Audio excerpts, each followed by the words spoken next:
अंतरराष्ट्रीय युवा विद्वान, जैन दर्शन में यूनिवर्सिटी टॉप व गोल्ड मेडलिस्ट, जैन सिद्धांत एवं न्याय विषयों को सरलता से समझाने वाले, यूएसए, इंग्लैंड, ऑस्ट्रेलिया आदि अनेक देशों में जैन धर्म की महती प्रभावना करने वाले, पंडित टोडरमल पुरस्कार, युवा विद्वत रत्न आदि अनेक पुरस्कारों से सम्मानित मूर्धन्य विद्वान डॉक्टर संजीव कुमार गोधा जयपुर द्वारा जानिए धर्म का मर्म। इस कार्यक्रम के प्रायोजक हैं श्रीमान साकेत जी जैन, श्रीमती पूजा जी जैन, कुमारी दृष्टि जैन एवं अकलंक जैन परिवार, बैंगलोर, कर्नाटक। देखिए, ताड़ी को सुबह पिया तो अमृत बोला जाता है, ऐसा लोग कहते हैं। लोग तो शराब के लिए भी कहेंगे, लोग तो न मालूम किस किस चीज़ के लिए कहेंगे, लोग तो शहद के लिए भी कहेंगे कि शहद इस समय लो बहुत फ़ायदा करेगा। अब लोग तो लोग हैं, दुनिया यहाँ तो आगम के अनुसार बात चल रही है और ये सब निषेधकारी इन्हें बताया जा रहा है। चलिए, वैश्य त्याग के अतिचार बतला रहे हैं, इनमें क्या क्या अतिचार लगते हैं। राग भावेन वातीव्र मदनासक्त चेतसा नृत्यम गानम च वैश्यायास्तादृशायान कारयेत पश्येत्तासां न चांगानि कामोद्रिक्तेन चेतसा हर्ष शोकौन वैश्याया कास्ये देवलोक दवलोकने। वैश्य त्यागी पुरुष को राग भाव से व चित्त में तीव्र काम की लालसा होने पर वैश्या का या इसके समान अन्य स्त्री का नृत्य या गान नहीं कराना या देखना चाहिए। अब बोलो, अब वैश्य सेवन के त्यागी हो गए आप, आपने वैश्य सेवन का त्याग किया है तो ये वैश्य सेवन का अतिचार है। यदि आप वैश्याओं के नृत्य देख रहे हैं, तो नृत्य करवा रहे हैं, तो नाच गान देख रहे हैं, तो दूसरी महिलाओं के हैं इस तरह के नाच गान और टीवी की स्क्रीन पर देखने में ये सब व्यसन लगते हैं। हमने कही थी टीवी देखने के अंदर ये सारे पाप लगेंगे, नहीं कराना चाहिए और नहीं देखना चाहिए। बड़े बड़े आयोजनों में, शादी विवाह के आयोजनों में ऐसे बुला लेते हैं, लड़कियां बुला लेते हैं, नाच गान के लिए बुला लेते हैं, डांस करने के लिए स्टेज पर नचवाते हैं। ये सब डांसर जो हैं, इन सब को देखने का भी निषेध वैश्या सेवन के अंतर्गत शामिल है, क्योंकि ये तो अतिचार है भाई साहब, बचने के लिए कह रहे हैं, है ना। मतलब मैं तो यही कहना चाहता हूँ, जितना आप बच सकते हैं उतना बचिए भाई साहब। क्या, जितना बच सकते हैं, स्वयं विवेक से निर्णय करने वाली बात है। और इनके अंग उपांगों को भी राग भाव से नहीं देखना चाहिए। व्यभिचारी लंपट पुरुषों की संगति करना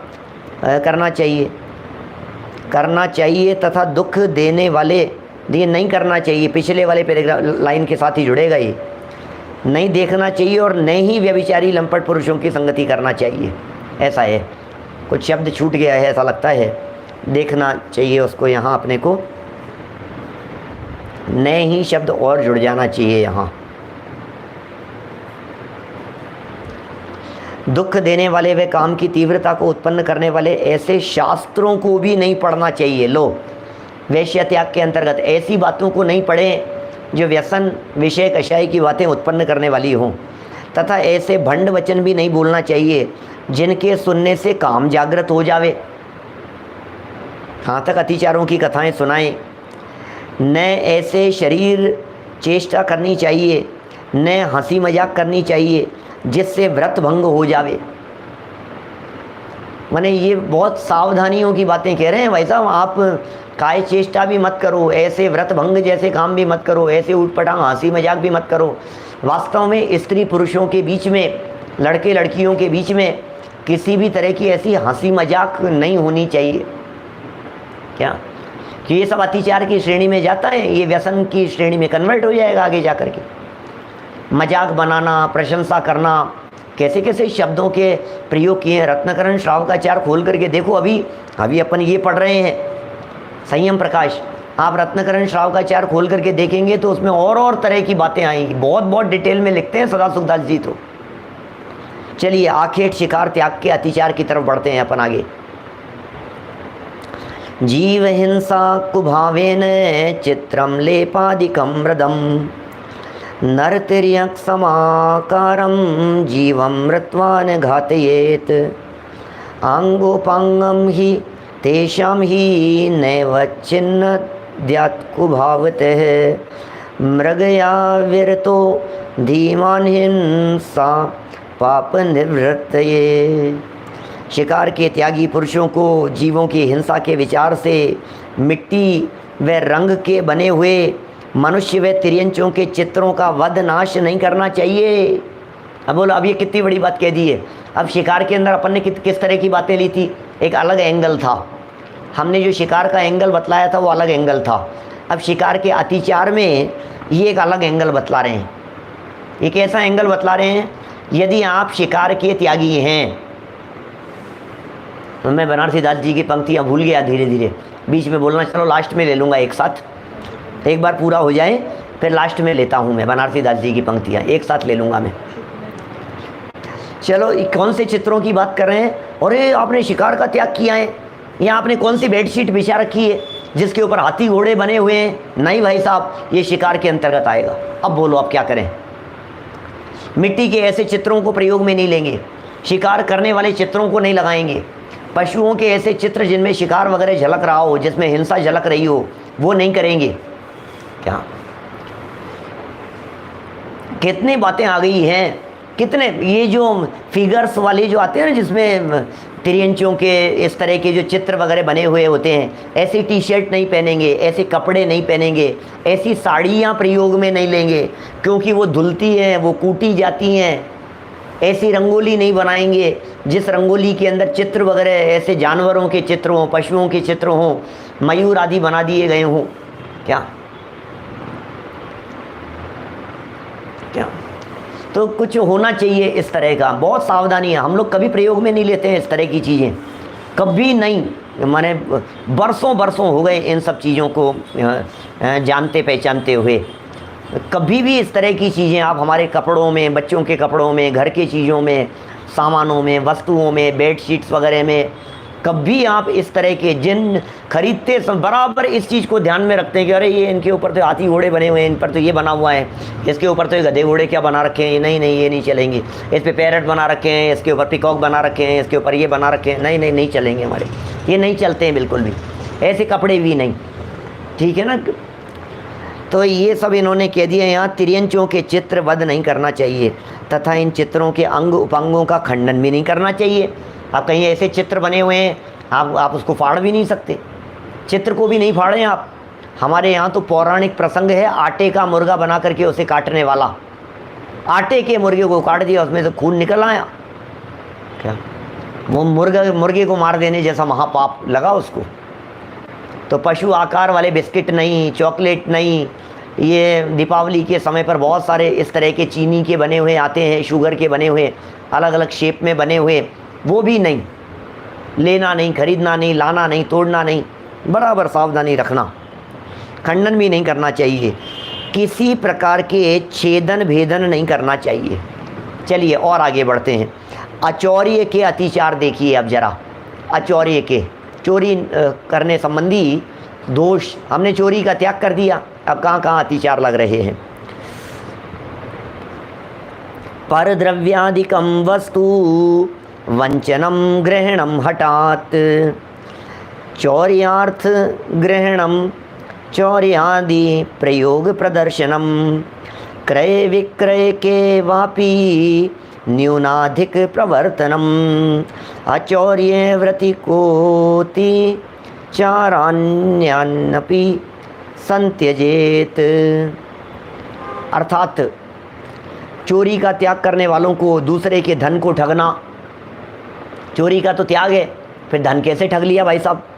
बिना दिए हुए अन्य के धन को लेना चोरी का अतिचार है। आपने कैसे ले लिया? चोरी के प्रयोग बताना, अरे ऐसे ऐसे चोरियाँ होती है क्या, उसके प्रयोग बताना।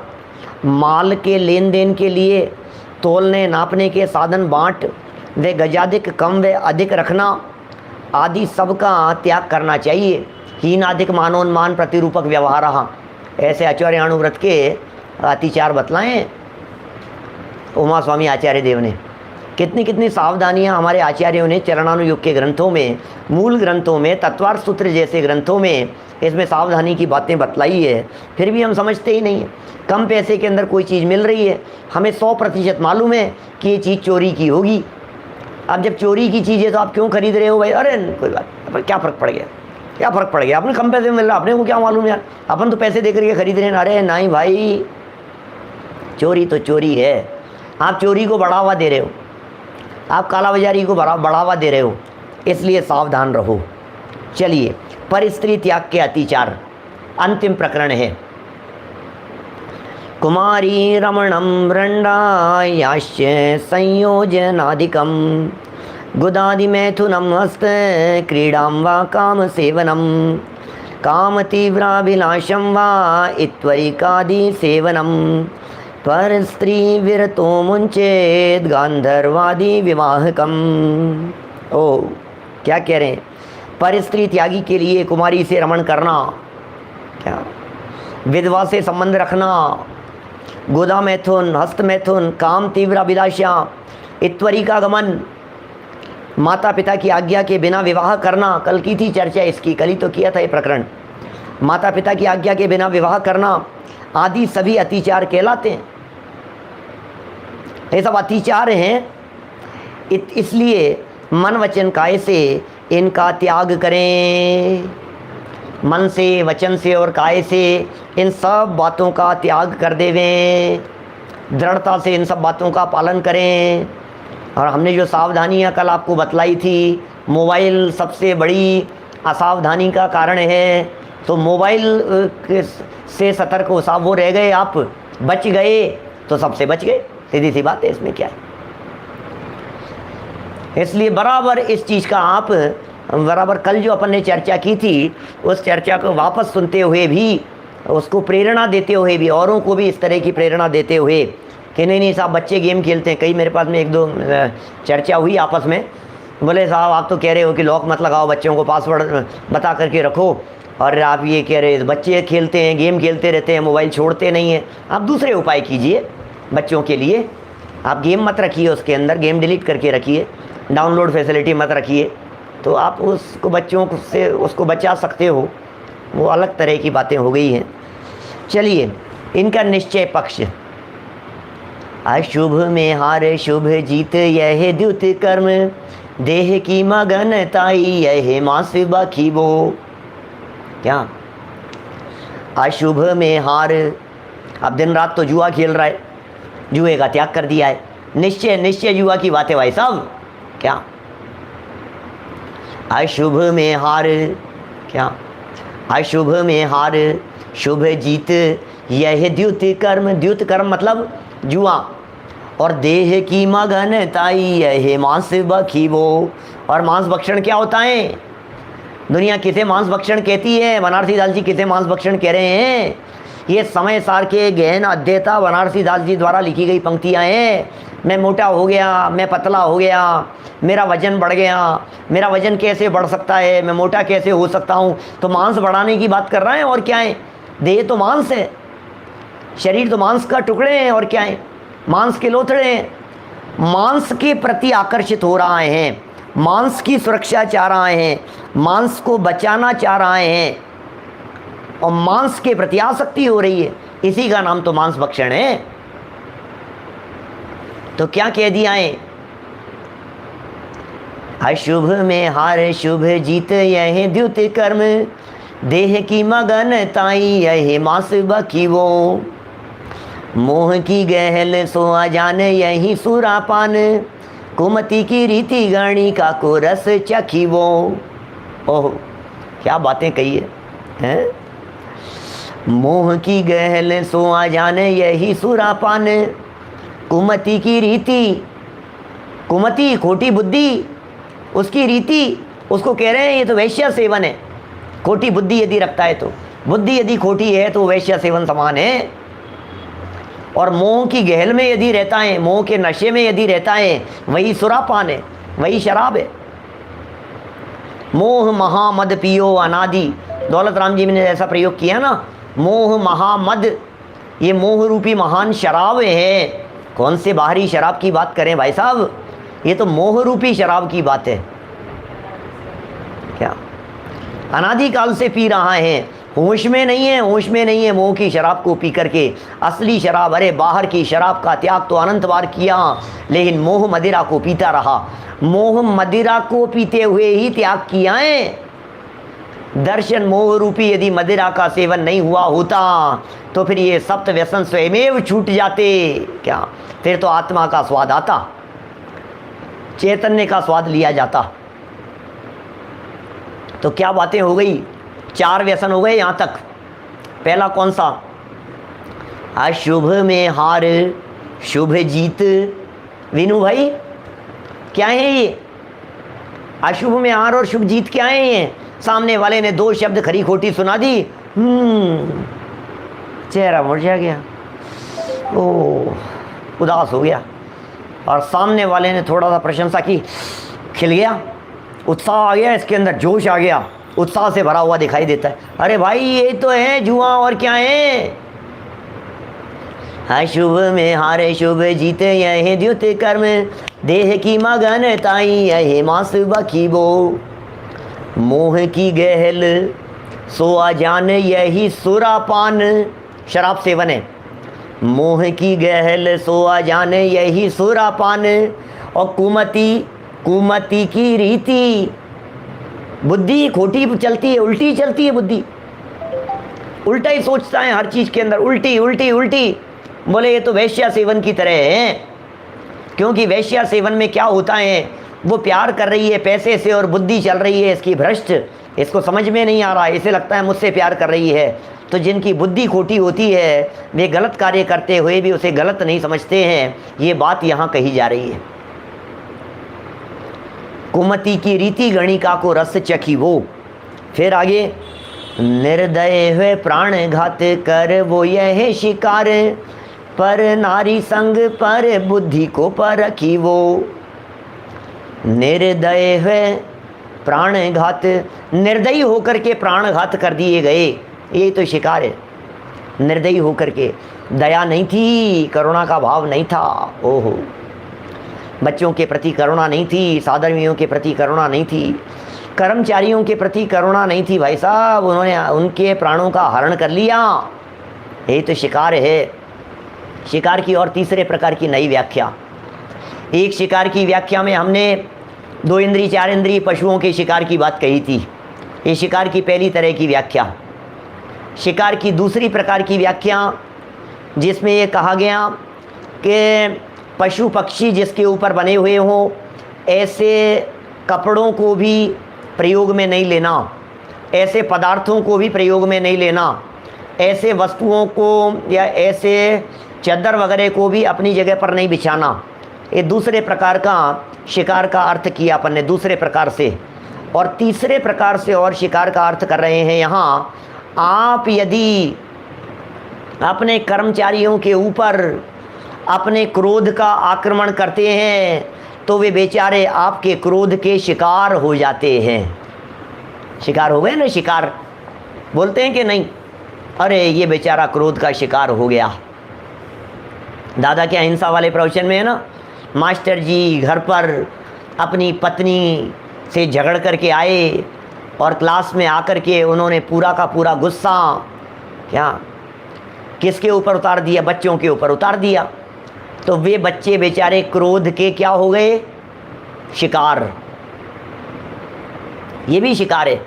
आपके कर्मचारी क्रोध के शिकार हो जाते हैं, आपके नौकर सर्वेंट, आपके अधीनस्थ काम करने वाले, आपसे दबने वाले, आपके अंडर में काम करने वाले, आपके नीचे चलने वाले लोग, वे बेचारे क्या होते हैं, वे आपके शिकार हो जाते हैं। क्या ये तीसरे प्रकार का शिकार। 3 नंबर का शिकार प्रतिदिन होता है, हमारे अध्यापक विद्वान लोग कह रहे हैं। लेकिन किसी का गुस्सा किसी के ऊपर निकाल देना, ये तीसरे नंबर का शिकार है ना। बेचारे लाचार हैं, बेचारे मजबूर हैं, कुछ बोल नहीं सकते हैं, वे आपके हाथ चढ़ गए, हत्थे चढ़ गए। अब आप क्या करोगे आप? ये तीसरे प्रकार के शिकार की बात। निर्दय होकर के आपने उस तरह से 4 लोगों के बीच में उसे बेइज्जत कर दिया, बेचारा शर्मसार हो गया, पानी पानी हो गया वो बेचारा। ये शिकार नहीं है तो और क्या है। निर्दय होकर के आपने उसके भाव प्राणों का घात किया है, इसे भाव रूप से शिकार नाम के व्यसन में शामिल किया गया है। तो निर्दय है प्राण घात कर वो यही शिकार, पर नारी संग पर बुद्धि को परखी वो। ओहो बनारसी दास जी क्या बात कह रहे हैं। पर नारी संग क्या है, पर स्त्री सेवन क्या है, दूसरे की बुद्धि को परखना अध्यापकों की तो जिम्मेदारी है, टीचर्स की, गुरुओं की तो जिम्मेदारी है कि वे बुद्धि को परखने के लिए उल्टे प्रश्न करें, कुतर्क करके बात करें, खोटी बातें कह करके, उल्टी बात कह करके बच्चों से निकलवाएं कि सही क्या है बतलाओ, गलत लिखेंगे सही करो इसको, बुद्धि को परखने के लिए। लेकिन यदि कोई श्रोता अपने किसी विद्वान से इसलिए प्रश्न करता है कि जरा देखें ये कितने पानी में है, ये कह रहे हैं ये परस्त्री सेवन कहलाता है। देखो ये परस्त्री सेवन क्यों है, समझना, इसे परस्त्री सेवन क्यों कहा, क्योंकि आपकी बुद्धि आपकी स्त्री है। क्या कहा, इसे परस्त्री सेवन कैसे कह दिया, दूसरे की बुद्धि के परखने को परस्त्री सेवन कैसे कह दिया, क्या तो कह रहे हैं आपकी बुद्धि वो आपकी पत्नी है, आपकी बुद्धि वो आपकी स्त्री है, और आपने अपनी स्त्री को छोड़कर, बुद्धि स्त्रीलिंग है ना बुद्धि, अपनी बुद्धि को छोड़कर पराये की बुद्धि के साथ में छेड़छाड़ की, तो बोले पर स्त्री के साथ में छेड़छाड़ वाली बात हो गई। आप दूसरे की बुद्धि के साथ में छेड़छाड़ कर रहे हो, आप दूसरे की बुद्धि के ऊपर उंगली उठा रहे हो, आक्षेप कर रहे हो, या उसे नीचा दिखाने के लिए उठपटांग प्रश्न करके। ये पर नारी संग कहाँ है बनारसी दास जी ने, पर नारी संग पर बुद्धि को परखी वो। इसलिए जिज्ञासा भाव से प्रश्न करना बंधुओं, किसी की बुद्धि के परीक्षण के लिए नहीं करना, औरों की परीक्षा लेने के लिए नहीं करना, वो बुद्धि व्यभिचारिणी है। आपको तो पता था, जब आपको उस चीज़ का अर्थ पता था, वो विषय आपको मालूम था, तो फिर वो आपने दूसरे से क्यों पूछा, दूसरे को नीचा दिखाने के लिए क्या।